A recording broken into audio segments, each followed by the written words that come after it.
Je ne m'attendais pas à voir ma patronne débarquer chez moi à minuit, le visage ruisselant de mascara, le chemisier trempé par la pluie. Mais elle était là, Catherine Pierce, la PDG intouchable qui faisait trembler les hommes dans les salles de réunion, l'air complètement brisé. Ce qu'elle m'a demandé de faire ensuite allait changer notre relation pour toujours. Papa, qui est à la porte? La voix endormie de ma fille de 6 ans, Lily, retentit derrière moi. Et je vis les yeux de Catherine s'écarquiller lorsqu'elle réalisa qu'elle ne franchissait pas seulement une limite professionnelle. Elle pénétrait dans ma vie familiale soigneusement protégée. La tempête qui faisait rage dehors n'était rien comparée à celle qui se préparait en moi lorsque je la laissais entrer. Je ne savais pas encore qu'au matin, je serais obligé de choisir entre le travail qui permettait à ma fille d'avoir un toit et la femme qui gagnait peu à peu mon cœur. Je suis désolé de faire irruption comme ça, Jake, dit Catherine, sa voix à peine audible malgré le bruit de la pluie qui martelait les fenêtres. Elle repoussa une mèche de cheveux mouillés derrière son oreille, ne ressemblant en rien à la femme de pouvoir qui avait réprimandé tout notre service marketing la veille. Je ne savais pas où aller. J'acquiesçais, prit une serviette dans le placard du couloir et la lui tendit. Lily, ma chérie, retourne te coucher. Je viens de te border dans 1 minute. Ma fille, toujours perspicace, observa Catherine avec curiosité avant de retourner dans sa chambre, traînant derrière elle son lapin en peluche préféré. Tu as une fille magnifique, dit Catherine en s'essuyant les yeux. Elle est toute pour moi, ai-je répondu en conduisant Catherine vers le salon. L'appartement était modeste, loin du penthouse que j'imaginais, mais c'était mon chez-moi.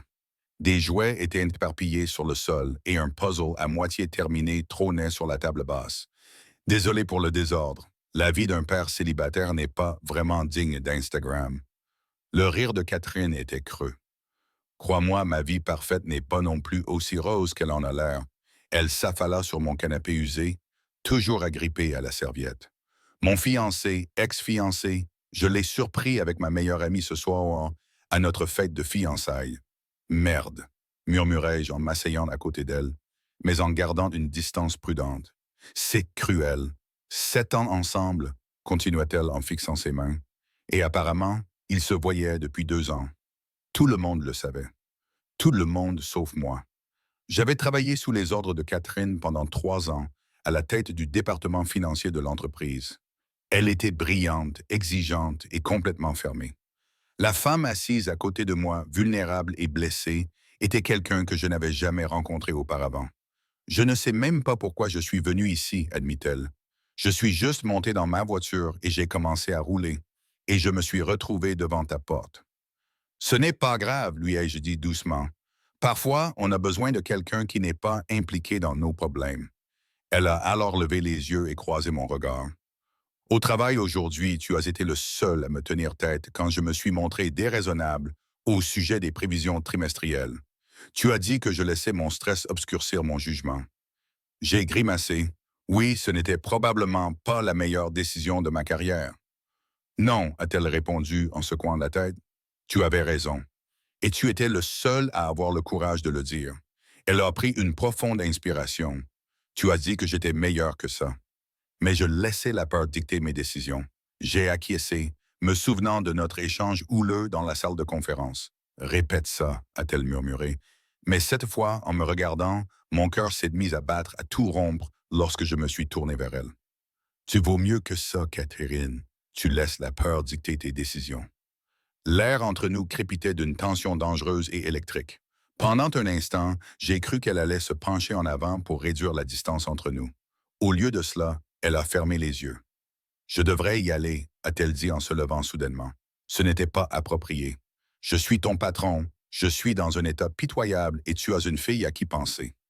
Catherine, merci pour la serviette, a-t-elle dit en se dirigeant déjà vers la porte. On se voit lundi, on fera comme si rien ne s'était passé. Mais alors qu'elle tendait la main vers la poignée de la porte, une petite voix l'arrêta. Tu es la petite amie de mon papa? Lily se tenait dans le couloir, son lapin serré contre sa poitrine, les yeux écarquillés de curiosité.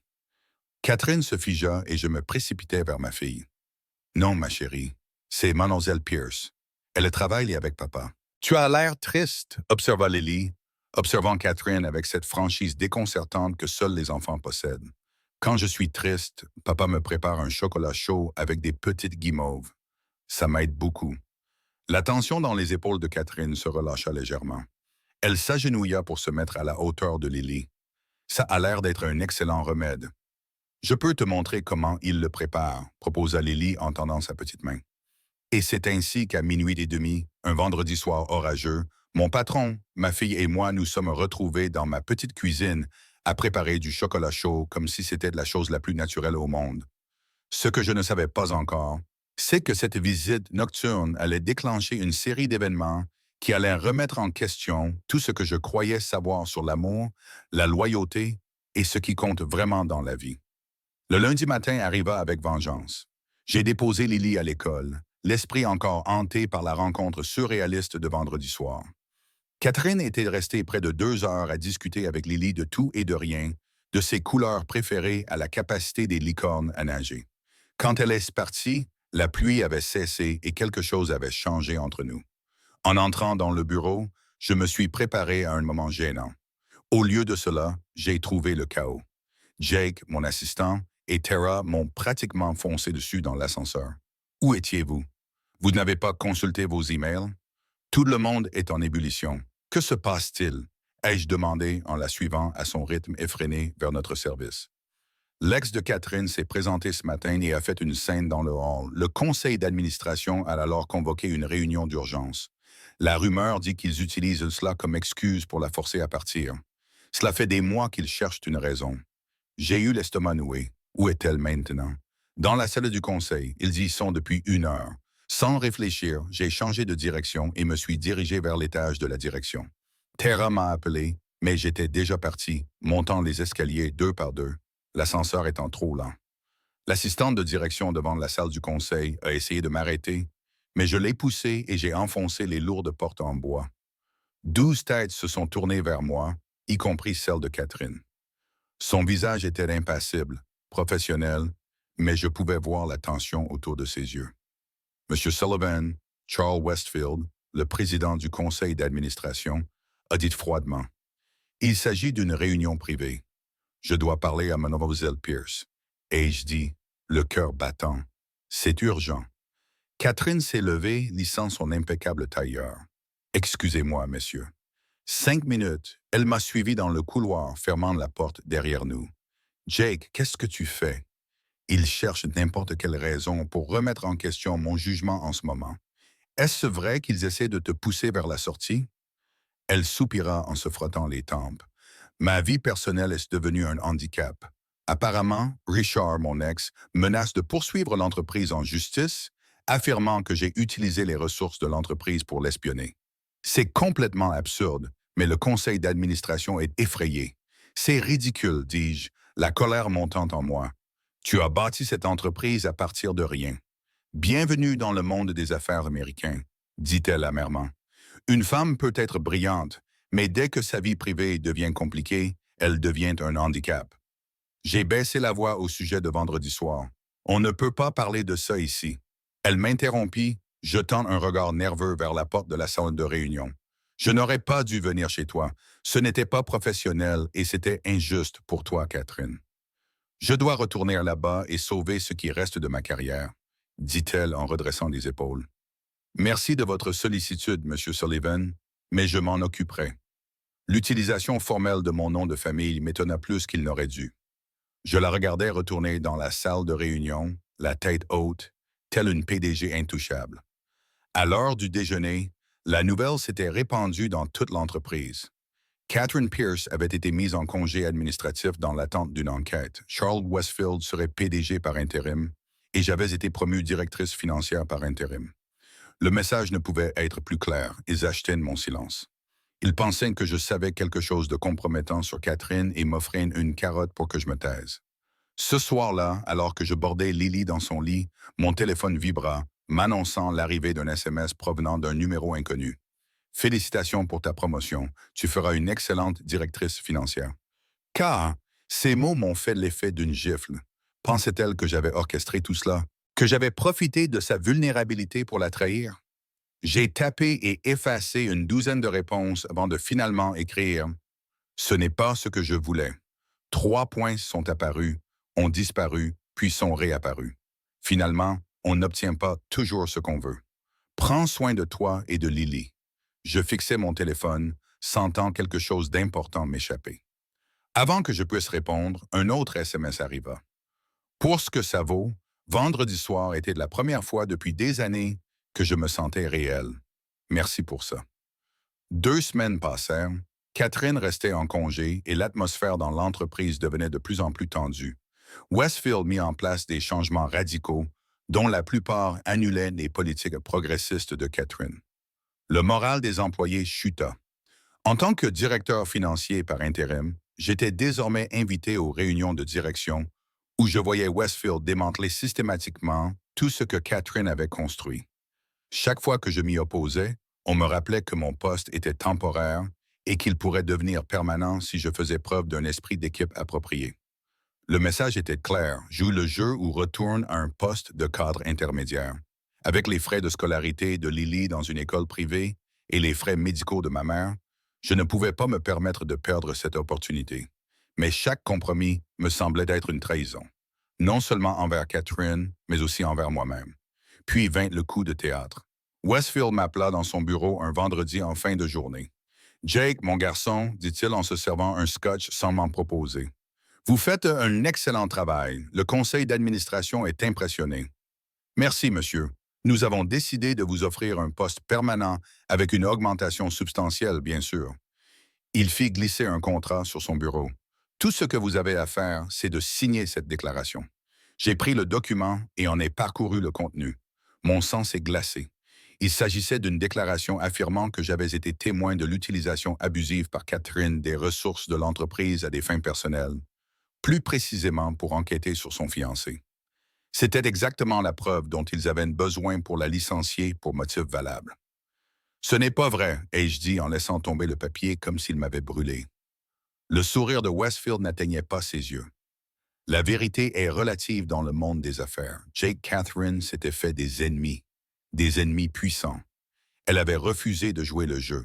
Il ne s'agissait donc pas des menaces de son ex-fiancé. C'était simplement un timing opportun. Il a admis que le conseil d'administration voulait la voir partir depuis des mois. Elle était trop idéaliste, mauvais pour les résultats financiers. Je me suis levé. Je ne signerai pas ce document. Pensez à votre fille, Jake, a dit Westfield d'une voix plus dure. Père célibataire, mère âgée ayant des problèmes de santé. Vous avez besoin de ce travail. La menace planait entre nous. Je vous laisse le week-end pour reconsidérer votre décision, a-t-il dit en reprenant le document. Lundi matin, j'attends votre signature ou votre démission. Je suis sorti de son bureau en quelques jours, l'esprit en ébullition. Au moment où je suis allé chercher Lily à la sortie de l'école, j'avais pris ma décision. Ce soir-là, après avoir couché Lily, je me suis rendu à l'adresse de Catherine, que j'avais trouvée dans l'annuaire de l'entreprise avant de quitter le bureau. Son appartement en terrasse se trouvait dans un immeuble chic du centre-ville, avec un portier qui m'a regardé d'un air méfiant. Je viens voir Catherine Pierce, ai-je dit, prenant soudain conscience de ma chemise froissée et de la tache de café sur ma cravate. Mademoiselle Pierce ne reçoit pas de visiteurs, a-t-il répondu sèchement. Veuillez lui dire que Jake Sullivan est là. C'est important. Il a hésité puis a décroché le téléphone. Après une brève conversation, il a acquiescé à contre-cœur. Au dernier étage, elle vous attend. Le trajet en ascenseur m'a donné le temps de remettre en question ma décision. Qu'est-ce que je faisais là? J'étais sur le point de renoncer à ma sécurité financière pour une femme qui ne me considérait probablement que comme une distraction passagère pendant une crise personnelle. L'ascenseur s'est ouvert directement sur son appartement. Catherine se tenait près des baies vitrées, les lumières de la ville créant un halo autour de sa silhouette. Elle portait un jean et un simple pull, si différents de ses tailleurs stricts, mais d'une certaine manière encore plus intimidants. « Jake, dit-elle en se tournant vers moi. « C'est inattendu. Ils veulent que je mente à ton sujet, m'écriai-je. Westfield m'a proposé le poste de directeur financier permanent si je signe une déclaration affirmant que tu as détourné les ressources de l'entreprise. Son expression ne changea pas. Et tu es venu ici pour me dire que tu acceptais l'offre. Quoi? Non, je m'approchais d'elle. Je suis venu te prévenir. Ils te tendent un piège. Cela fait des mois qu'ils veulent te voir partir. Elle rit doucement, sans humour. Je le sais. Je l'ai toujours su. Alors pourquoi ne t'es-tu pas défendu? Parce que se battre de manière déloyale signifie devenir comme eux, dit-elle simplement. J'ai bâti cette entreprise sur des principes. À partir du moment où je les compromets, j'ai déjà perdu. J'ai passé une main dans mes cheveux, frustré. Donc, tu abandonnes, tu les laisses gagner. Je choisis mes combats, m'a-t-elle corrigé. Et pour l'instant, mon combat consiste à découvrir qui je suis en dehors de cette entreprise. Elle m'a observé avec curiosité. Pourquoi es-tu vraiment d'ici, Jake? La question m'a pris au dépourvu. Pourquoi étais-je là? Pour l'avertir? Pour lui demander conseil? Ou était-ce toute autre chose? Je ne sais pas, j'ai admis. Je sais juste que ce qu'ils font est mal. Et je ne peux pas y participer. Même si cela te coûte tout, certaines choses valent plus qu'un salaire. Elle s'est approchée, assez près pour que je puisse sentir son parfum, quelque chose de subtil et de coûteux. Comme quoi? Comme pouvoir regarder ma fille dans les yeux et lui dire que j'ai fait ce qu'il fallait. J'ai dit comme pouvoir me regarder dans le miroir. L'expression de Catherine s'adoucit. Tu es un homme bien, Jake Sullivan, meilleur que la plupart. J'essaye juste de comprendre. Ai-je répondu honnêtement. Je dois penser à Lily, aux frais médicaux de ma mère, mais je dois aussi vivre avec moi-même. Que vas-tu faire? M'a-t-elle demandé. Je ne sais pas encore, mais je ne signerai pas leur déclaration. Elle a hoché la tête puis m'a surpris en me prenant de la main. Quelle que soit ta décision, je veux que tu saches quelque chose. Cette nuit-là, dans ton appartement, cela a compté pour moi, plus que je ne l'aurais imaginé. Mon cœur s'emballa lorsque ses doigts s'entremêlèrent aux miens. Cela a compté pour moi aussi. Répète-le, murmura-t-elle, faisant écho à ses paroles de cette nuit-là. Mais cette fois, elle me regardait et je croisais son regard, trouvant un courage que je ne me connaissais pas. Ça a compté pour moi, Catherine. Tu comptes pour moi. Cette fois, elle a comblé la distance entre nous, ses lèvres trouvant les miennes dans un baiser qui m'a donné l'impression à la fois de rentrer chez moi et de faire un pas dans le vide. Quand nous nous sommes enfin séparés, elle a posé son front contre le mien. J'ai pensé à faire ça depuis que j'ai quitté ton appartement. Moi aussi, ai-je admis. Ça compliquait les choses, a-t-elle dit, mais elle souriait. Ma vie est déjà compliquée, ai-je répondu. Qu'est-ce qu'une complication de plus? Nous avons parlé pendant des heures cette nuit-là, de tout et de rien. De son projet de créer sa propre entreprise, de mon rêve d'offrir à Lily des opportunités que je n'avais jamais eues, de la peur et de l'excitation liées à un nouveau départ. Lorsque j'ai quitté son appartement terrasse, l'aube se levait sur la ville et j'avais un plan. Le lundi matin, je suis entré dans le bureau de Westfield la tête haute. « Ah, Jake! » a-t-il dit en souriant de son sourire de requin. « Je suppose que vous avez pris une décision sensée. » J'ai posé un dossier sur son bureau. « Oui, » a-t-il répondu en l'ouvrant avec empressement, puis il a froncé les sourcils. « Qu'est-ce que c'est? » »« Mon plan d'affaires, » ai-je répondu calmement. « Je démissionne. » Avec effet immédiat, je lance ma propre société de conseil financier. Son visage s'est assombri. « Vous commettez une grave erreur, Sullivan. Je ferai en sorte que vous ne travailliez plus jamais dans ce secteur. » « Je ne pense pas, répondis-je en faisant glisser un autre document sur son bureau. Voici une copie de notre conversation de vendredi où vous avez admis que le conseil d'administration complotait contre Catherine depuis des mois. En Californie, l'enregistrement d'une conversation nécessite le consentement des deux parties, mais heureusement, la politique de divulgation de votre bureau, rédigée par Catherine, stipule ironiquement que toutes les conversations dans les bureaux de la direction peuvent être enregistrées à des fins de sécurité. Il pâlit. Vous bluffez. Ai-je envie de tester cette théorie avec le conseil d'administration?